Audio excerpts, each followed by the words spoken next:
Normalmente, cuando uno piensa en el océano, se imagina una masa de agua azul, enorme, todo igual, pues nada más lejos de la realidad.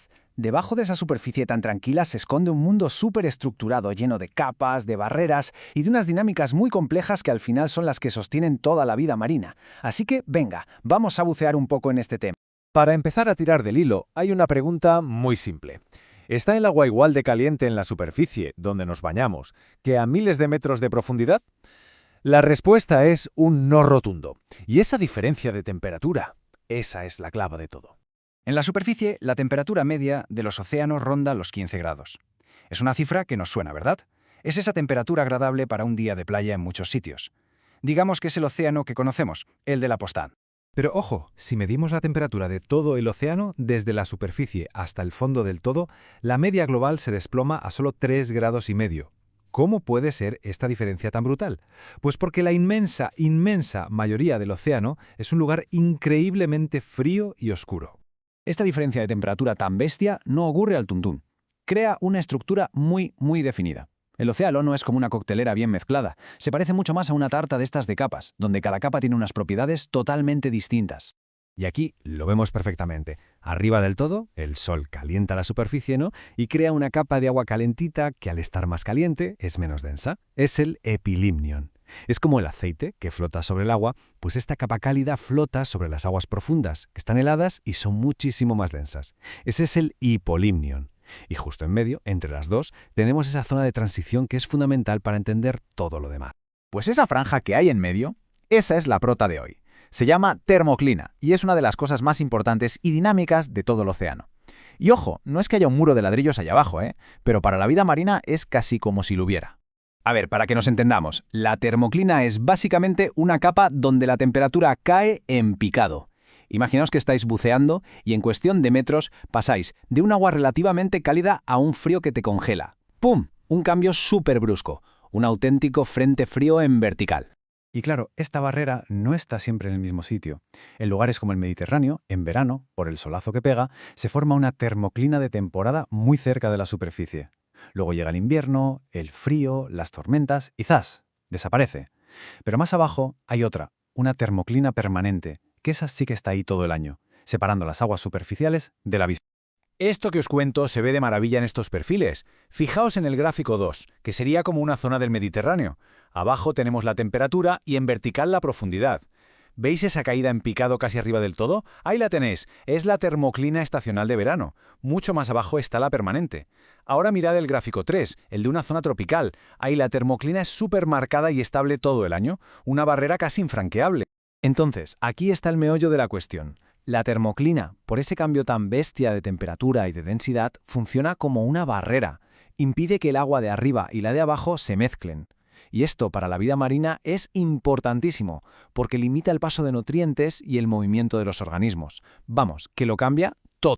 Y aquí, claro, es donde la historia se pone un poco fea. El cambio climático está alterando esta estructura tan fundamental del océano. Esa especie de manta de agua cálida que hay en la superficie se está volviendo más gruesa y más caliente. Dicho de otra manera, la diferencia entre la superficie calentita y el fondo helado es cada vez más grande. La barrera de la termoclina se está volviendo más fuerte, como si le pusiéramos un candado, y eso aísla todavía más las aguas profundas del mundo de la superficie. Para que esto sea algo tangible, mirad los datos de una ola de calor marina. En estos gráficos, la línea de puntos es la temperatura normal que se espera para la época. La línea negra es la temperatura real. Y fijaos en esas áreas rojas.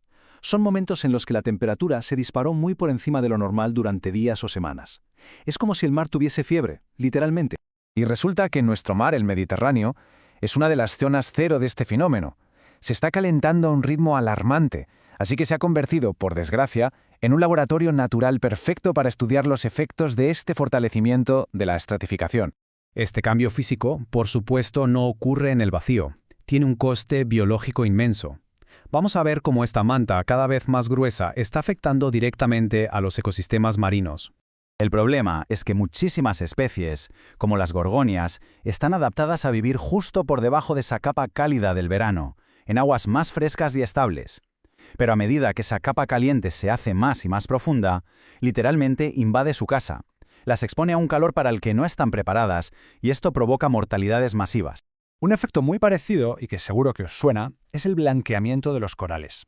Es una de las consecuencias más visibles y devastadoras del calentamiento de los océanos.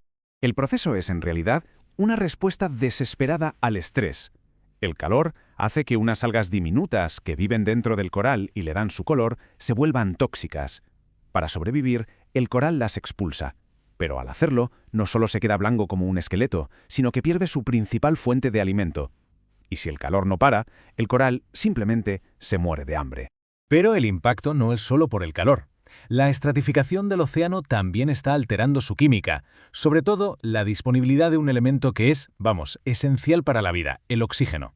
Y todo se conecta con una ley de la química súper básica. Pensad en un refresco con gas. Si está caliente, el gas se le va mucho más rápido que si está frío, ¿a que sí? Pues con el oxígeno en el océano pasa exactamente lo mismo. El agua más caliente es capaz de retener menos oxígeno disuelto. Por eso, al calentarse la superficie del mar, esta contiene cada vez menos oxígeno. Este problema se agrava por la propia barrera de la que hemos estado hablando. Como el agua fría es más densa, la termoclina también crea una barrera de densidad, la picnoclina. Esta barrera física frena la materia orgánica que cae desde arriba. Ahí, las bacterias la descomponen, y para hacerlo consumen todo el oxígeno. Y como la barrera impide que llegue oxígeno nuevo desde la superficie, se crean auténticos desiertos submarinos, las zonas de mínimo oxígeno. Y esto nos deja con una pregunta final que, la verdad, da un poco de vértigo. Si la superficie se calienta y por tanto tiene menos oxígeno, y la barrera que impide que ese oxígeno llegue a las profundidades se hace cada vez más fuerte, ¿qué futuro le espera a la inmensa mayoría de la vida marina que depende de ese oxígeno en las frías y oscuras profundidades del océano?